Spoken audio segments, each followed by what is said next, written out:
And something that really surprised me learning about the history of all this stuff. At the birth of the drug war, it was intensely resisted, right? Think about here in LA, right?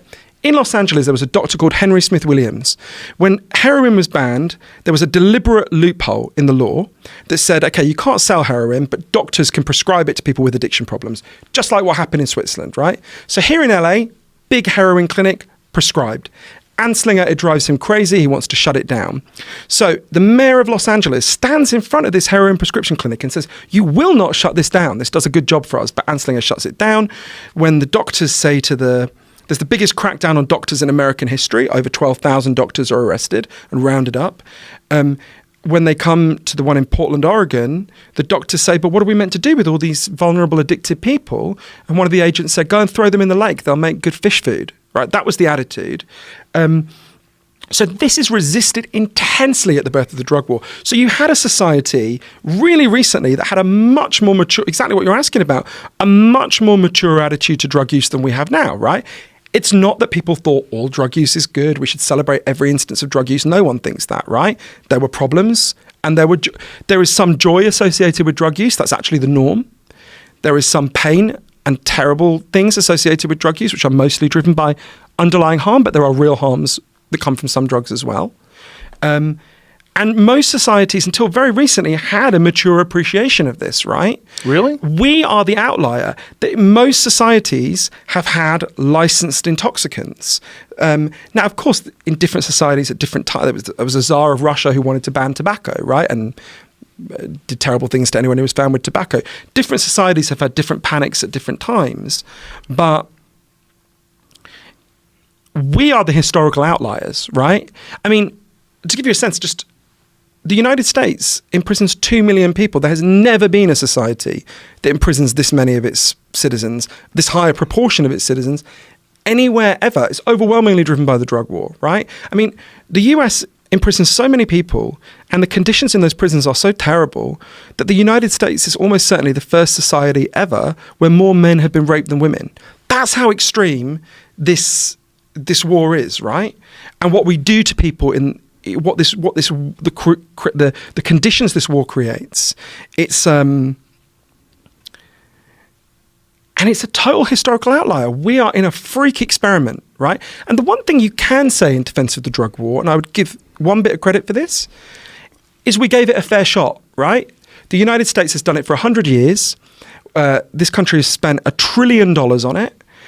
We've imprisoned millions of our own citizens. We've killed hundreds of thousands of people at a conservative estimate. We've destroyed whole countries like Colombia. Isn't the problem now that there's a gigantic business behind it all? From private prisons to prison guard unions to the pharmaceutical industry that would benefit from keeping most of these drugs illegal so their profits continue to rise, to law enforcement. I mean, down the line, you'd be disrupting like an evil industry, but an industry.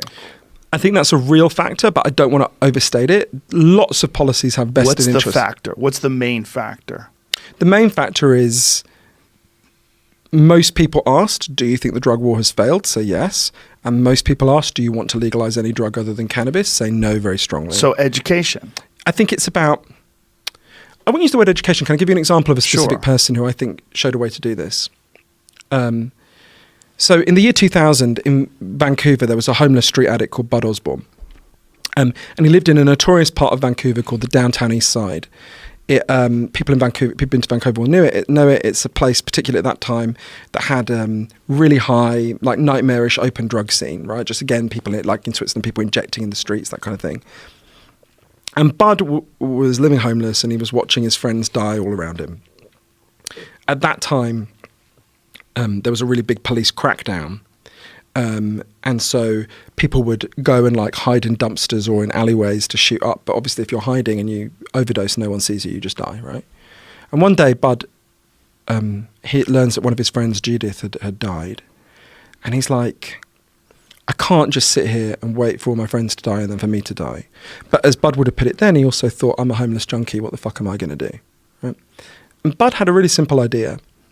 He gathered together a group of the other homeless street addicts and he said, when we're not using, which is most of the time, even people on the streets, what we should do is just draw up a timetable and go and look in the places where we know people, where we shoot up, right? And if we see someone overdosing, we'll ring an ambulance. No officials, nothing like that, just us. And loads of people had descended on the downtown east side to come up with problems to solve everything. And people were very skeptical, but they liked Bud. Okay, we'll do it. So they start going and searching. And over the next 3 months, the death toll on the downtown east side had a significant fall. And obviously that meant people who would have died were living, which is a great thing. But it also meant the addicts thought, maybe we're not the pieces of shit everyone says we are, right? Maybe we can do something. They were like, what else can we do? Bud went to the library. He learned that in Frankfurt, in Germany, they had opened safe injection rooms, a bit like what happened in California until they shut it down, Anslinger shut it down, where people could go and use their drugs and be watched by doctors and nurses, and that this had massively reduced deaths in Frankfurt. Nothing like this had happened in the United States since Anslinger shut it all down. But Bud's like, okay, we'll persuade our mayor. They set up a group called VANDU, the Vancouver Area Network of Drug Users. Okay, the mayor was a conservative right-wing guy called Phillip Owens, who would be an American comparison. It's not Trump, like Mitt Romney. Rich guy from a privileged family, didn't know anything about addicts. He'd run for office saying all the local drug addicts should be taken and detained in the local military base in Chilliwack and never let out. Gives you a sense of where he's coming from, right? People are not optimistic about persuading him. VANDU, Bud, his friends, they decide everywhere Phillip Owens goes, they're going to follow him with a coffin. And the coffin had written on it, who will die next, Phillip Owens, before you open a safe injection site? Every time Phillip Owens spoke in public, one of the homeless people with addiction problems would stand up and say, who will die next, Phillip Owens, before you open a safe injection site? One day, Dean Wilson, one of the main people in VANDU, stood up and said, do you remember Julia, who asked you recently who would die next? It turned out to be her because you haven't done it, right?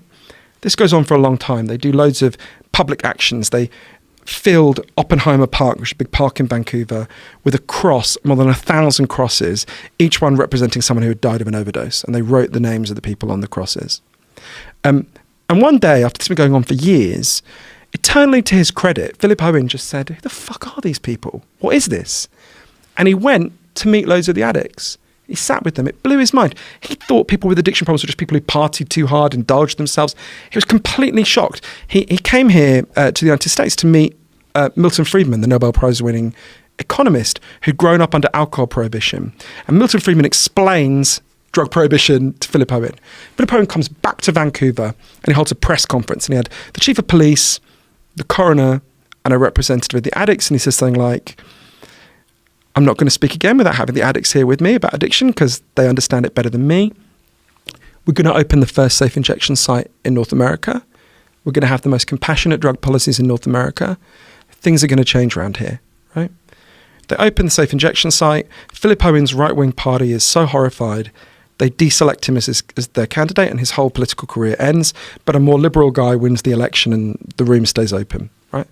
In the 10 years that followed, overdose deaths on the downtown east side fell by 80%, 80%, right? Average life expectancy in that neighborhood rose by 10 years. You just don't get figures like that very often. And I remember, the reason I say it in relation to change is, a big part of what I argue in Chasing the Scream and in my other book, Lost Connections, is, you don't write people off, right? But I realised I would have written off Phillip Owens. Right-wing guy runs for saying we should lock them all up in the military base, right? You don't write off anyone. You don't know who can be persuaded by a message of love and compassion. And the most unlikely, one of the biggest champions of my book is a conservative evangelical Christian in Mississippi called Christina Dent, who's doing incredible work with this, right? And I thought a lot about Phillip Owens when I went to go and see Phillip Owens on the downtown east side. And he said to me he would sacrifice his entire political career all over again, given the chance for this cause. He said, how often do you get to save thousands of lives of the most vulnerable people? And after I got to know Bud Osborne, the guy who started this movement, he died. And I remember, he was only in his early 60s, but he'd been a homeless addict during a drug war. It takes a toll on you. And they sealed off the streets of the downtown east side where Bud had lived as a homeless person. And they had this incredible memorial ceremony. And there were loads of people at that ceremony who knew that they were alive because of what Bud had started and because so many other people had joined them and so many people who didn't have addiction problems had opened their hearts, right? And I remember thinking that day, when you get disheartened about this, it's easy to get disheartened, right? This is a 100-year-long drug war. We're up against very powerful forces. Everyone watching your show, listening to your show, is more powerful than Bud was that day, right? The day he started that, right? Just by virtue of the fact they have a device on which to listen to this, right? Bud didn't sit there thinking, someone else is going to handle this. He didn't sit there thinking, we're up against these forces that can't be defeated. He started where he stood. He appealed to the people around him, and it started this circle of change that, the Canadian Supreme Court ruled, because the right-wing government of Stephen Harper tried to shut down this injection site. And the Canadian Supreme Court ruled that people with addiction problems have a right to live, and that includes a safe place to use their drugs. That will never be taken away now, right? That started because when you have nothing else, you have a voice. You have a human voice that you can use to persuade other people with love and compassion. You can tell them stories.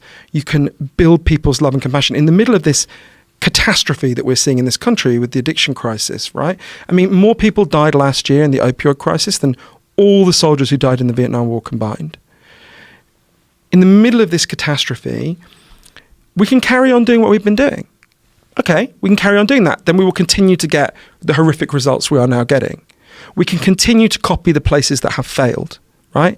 At the end of a 100-year-long drug war that has cost $1 trillion, we can't even keep drugs out of our prisons where we have a walled perimeter and we pay people to walk around it the whole time. So good luck keeping them out of a 3,000-mile border, right? That will never happen. That is a ludicrous fantasy. You may as well take all the money that will be spent on trying to keep drugs out that way and burn it in a pile, right? It is absurd. There's never been such a society. Or we can start to copy the places that have succeeded, right?